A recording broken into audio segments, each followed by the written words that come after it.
Hey everyone, it's Aaron from WPKB, and in this video we're going to take you through hardening in Sucuri security. It's basically a really convenient way to further secure your website in addition to any steps you may have already taken. So with that in mind, we will get started. The first thing we can see here is verify the WordPress version. It's just making sure your WordPress version is up to date, and as you can see 3.9.2 is the current version. Next is the website firewall protection. It's a product of Sucuri's and it will certainly help in keeping bad traffic away from your website simply by blocking it. It's really simple to turn on, but it does cost $10 a month. So that's something you need to be aware of if making the choice to go and do that.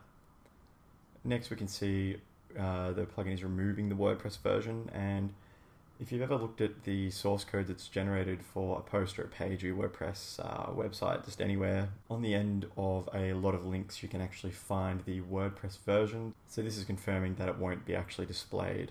Next we get to protect uploads directory, and it just says here that it's checking if the uploads directory allows PHP execution or if it's browsable, and it appears that it is at the moment. So what I want to do is click Harden, and that's been completed. So we go back down here and you can see we can revert the hardening as well if we'd like. So if you're having any issues or for some reason you need to actually upload certain files to that directory and execute them, you can come and revert that. The next two settings are reasonably similar to that. We'll start with restricting access to the WP content directory. As it notes, it just blocks direct PHP access to any file inside there. It's possible that it might cause some issues with themes and plugins. So what you can really do there is turn it on and just test. So if there are any changes on your website so that certain things aren't displaying or working, you'll know straight away anyway. Then we'll get down to WP includes, and this just blocks direct PHP access to any file inside that directory. So we're just going to click Harden there. Obviously you can just click to revert hardening if you're noticing any issues with this one as well.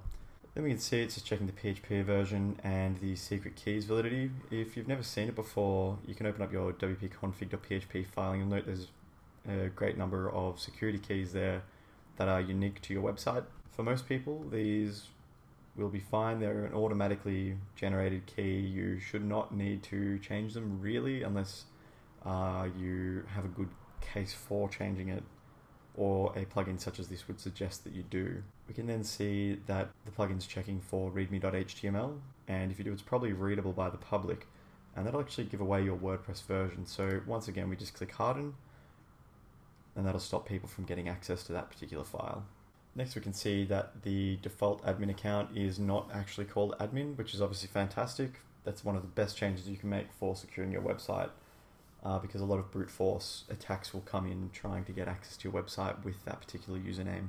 And just as we get down to the bottom here, we can see the plugin and theme editor is currently enabled, which is something that allows you or people that have adequate access to actually make changes to themes and plugins from within the WP dashboard. So for the reason being that anyone that has adequate access, their account might be compromised, or maybe they want to take your site down for some reason, they could come in and edit those files through the dashboard. So a very good idea is to harden that, and you can always revert that at a later time. Finally, we come down to the database table prefix. The default in WordPress is WP_.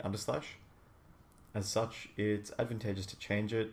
Usually doing that when you're installing WordPress is the best procedure rather than changing it later, but it's definitely still possible to change it later. It's worthwhile changing it as well because of the fact that it is the default. It means that that's one extra piece of information that a potential attacker will have against your website. That brings us to the end of the video on hardening with Sucuri security. If you have any questions about what we've done in this video, please feel free to ask in the comments below. And of course, if you've enjoyed this video, hit subscribe for more.